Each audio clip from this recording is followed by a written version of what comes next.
There's only one thing to do. Drop it.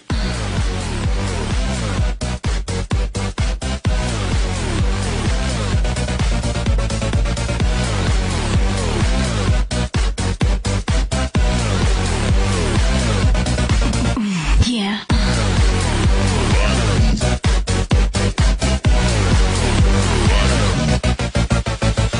Hey, it's the RobotnikIsSexy show.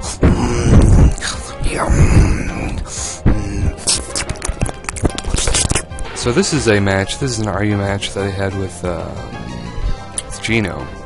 He just wanted to test out my RU team and see what's up. And this was a really awesome match.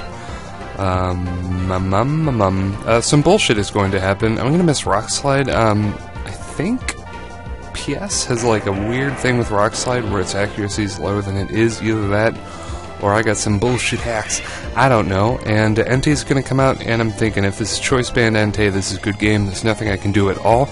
But then he shows me the Flame Charge, and I'm like, ooh, okay.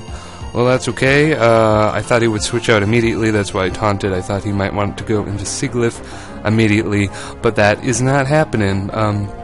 Scratch the Mandibuzz is probably easily the weakest link on my team, but he's been doing good. I just heal off those Stone Edges and Toxic, whatever wants to come in. It happens to be Kriagonal.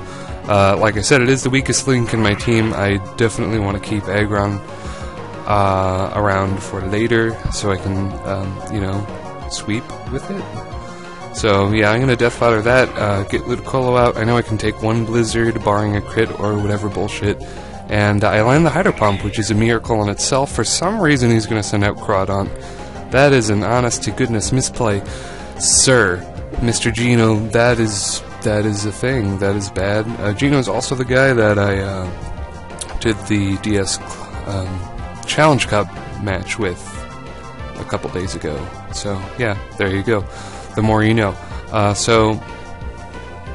Yeah, I'm using Blizzard, I'm using Hydro Pump. Siglif finally dies. I live on freaking 1%, which is, I guess it doesn't make a bit of difference since I have full health Seismitoad, so yeah, that's good. Aggron didn't get to do much, and I'm going to win that match, but sadly, my tournament match with that RU team, I'm going to fail horrendously.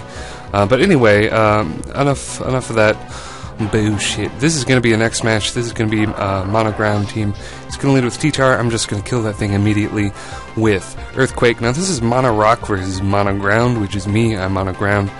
And mono-ground dominates mono-rock, typically. So I have a type advantage from the get-go. And already I've taken out 2 of his Pokemon, and things are looking pretty shitty for him. Not the first time that Hippowdon and Terrakion have had that exchange. If you remember the Monoground Power upload I did like a week ago or something, the same exchange happened where he tried to stand and take me out, but I knew that I could take 2, and I killed him. But anyway, let's talk about this Shuckle here. This you know what they say, don't fuckle with a Shuckle. It is absolutely true. He's got the Sand Tomb, ladies and gentlemen. I think it only has 70% accuracy, but it traps me in. And he goes for the Toxic, and then pulls out the rest. So I can't switch out, and Toxic is going to kill me. There's nothing I can do except Scald away. So unfortunately, probably my most beloved and one of the most useful members of this team is going to be taken out by a Shuckle with some Toxic Trap shenanigans, and that is some beautiful shit right there. He's going to throw out another Sand Tomb just to make sure I am locked in. I actually could have switched out there, but I don't think I was paying attention, so that's kind of egg on my face. He's just going to use Struggle Bug, revealing as my last move, and yeah, I got a free switch into Mamoswine, Life Orb, Earthquake, Adamant. Oh, actually, this one is Jolly. Still enough to take it out, that's nice. The Jolly nature really shows as I fail to kill that Aerodactyl, but that's kind of okay because it does give Nixon a window to come in and get a Moxie boost, but unfortunately, he has a Ragnarok Pokemon who has Avalanche. You know, that's fine. I have a full health Nidoking in the wings who can basically eradicate everything in the world with Earth Power, and as a little white flag, he's just going to use Stealth Rock as I obliterate him completely with Earth Power. And now there's going to be an OU match I had at random with some guy called Nicholas. Kind of a big risk staying in against Heatran, but every Heatran these days is special defensive bulky, so I know that I could survive a hit. And I do, and I get up Stealth Rocks, and now I'm going to go into Gastrodon, and he gets up his Stealth Rocks and slathers on the nasty Toxic, that nasty-ass Toxic, and we're going to double switch. He goes into Rotom Wash as I go into Breloom. Rotom Wash definitely has the winning scenario as it outspeeds Breloom and can use Will-O-Wisp. I know this. I go into Gastrodon and proceed to Scald something. So his Heatran does come out. Nothing on his team really wants to take a Scald, which is a beautiful, beautiful thing. It's something Gastrodon does like to see. Now, I'm going to make a pretty ballsy play. Just switch into Breloom here and get a free Spore on whatever, since I definitely outspeed Heatran with that 255 speed or whatever I have. It's not that fast, but it's fast enough to outspeed other things. So I do Sword Dance, but it is in vain since Skarmory is out, and I can't kill it with one Mach Punch. And I'm going to switch into Heatran, he Drill Pecks, and unfortunately I don't go for the Earth Power. It was in the back of my mind. I really wanted to go for Earth Power, but I didn't. But I go for Roar instead. It's kind of okay. I know that Keldeos are most likely Scarf, so I'm going to switch into Gengar, thinking that Secret Sword is the more likely move to be used, but instead he goes for Surf, but that's fine, as I am able to absorb it nicely with Gastrodon and Scald, whatever I want. His Rotom is still asleep, so I'm just going to switch into Gengar here and lob a Shadow Ball at its face as it wakes up, and Onda Tua Zigu. It doesn't really do that much, 31%. It's pretty shitty damage, but the loss of Gengar does give me the free switch into Alakazam, which is interesting. I don't know why he went into Keldeo. Going into Scizor definitely would have benefited him more. And this is something that I've been seeing a lot in random OU matches. Well, it happens later. We'll get to that later. His Scizor is going to run away as a Earth Power, and now Smog is going to come out. And it's really weird. This battle is really weird. It's basically Heatran is MVP, but Heatran, I meant to Death Fodder Heatran ages ago. But instead, he's just knocking heads, taking out all of his team, which is ridiculous. So I finally do predict the Heatran switch in, which by now it has become pretty painfully obvious. So yeah, Heatran goes down to an Earthquake, which is fine. Alakazam can just Revenge Kill with HP Ice, which I guess he didn't expect.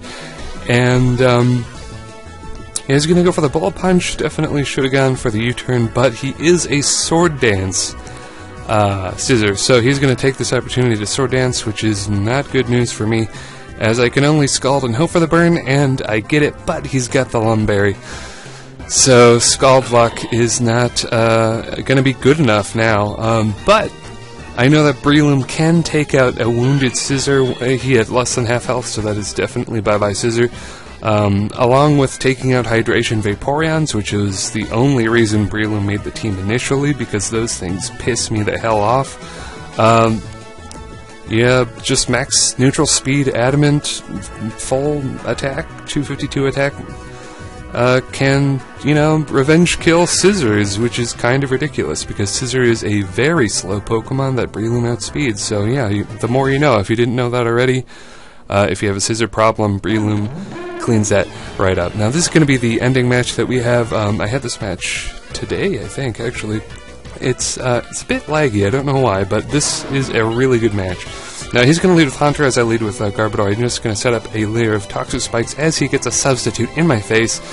Now I'm going to make a pretty ballsy play. Stay in, because the first Hidden Power Fire only did 50%. I was hoping I would live on 6% or 4% or live at all and get off a Roar, but unfortunately that cannot happen. So already Bastiodon is down. I was bitching like hell in the chat, if that makes any sense. I was not happy, because, you know, me and Bastodon are tight. We are bros. And having him knocked out so early like that just really rubbed me the wrong way, but that's just what happens. So Ampharos comes out. He actually has a Cleric Ampharos, which is really cool. I forgot Ampharos could even learn the heal bell, so that's really cool. Now, this move here, definitely helps me a lot. He's got a light screen up. He's definitely going to go for the sword dance, so it is in my best interest to get the Toxic on him and just kind of go kamikaze on his ass.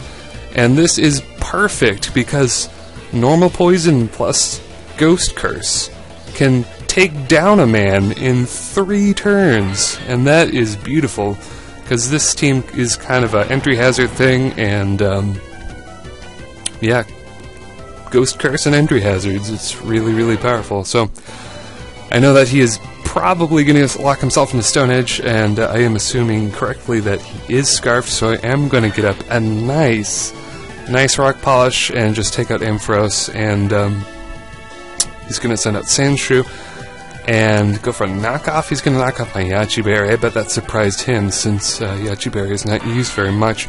Now, in his defense, he couldn't really know that I wasn't Jolly Nature, but I am Adamant Nature Torterra, and he does have a Jolly Nature pincer thing, so, you know, had he known my nature, he could have just gone into pincer sooner, taken it out, and then he would have had Sandshrew and Ampharos still alive, but, you know, he couldn't have really known, and some shit is happening, and yeah, I'm gonna take out Braviary. He has the Bulk Up, Roost, Brave Bird set, and yeah, Birdemic for the win, pretty much, because it does outspeed Haunter, and I can take it out nicely, which is really cool.